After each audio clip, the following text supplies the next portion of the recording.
5,5 лет лишения свободы для Ирины Шеремет, фигурантки громкого уголовного дела о дорожно-транспортном происшествии. 1 октября прошлого года водитель наехала на школьника, который переходил дорогу на зеленый сигнал светофора, а после насмерть сбила женщину на тротуаре. Несмотря на тяжелые травмы, мальчика удалось спасти. Ребенок перенес сложную операцию. Долгое время не мог ходить. До сих пор нуждается в постоянном наблюдении врача.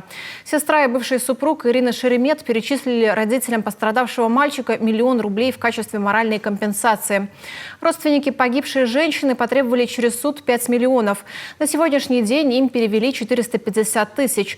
С учетом всех обстоятельств прокурор запросил для обвиняемой 5 лет и 5 месяцев колонии поселения с лишением водительских прав на 3 года. Перед тем, как суд удалился в совещательную комнату, Ирине Шеремет предоставили последнее слово. За все, что произошло, я виновата перед вами.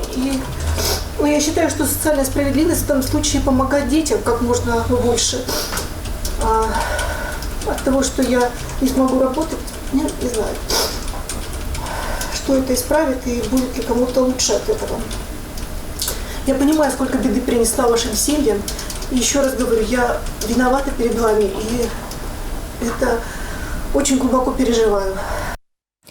Тем не менее, суд признал Ирину Шеремет виновной. Недвижимость в Санкт-Петербурге и депозит фигурантки на 2,5 миллиона арестовали.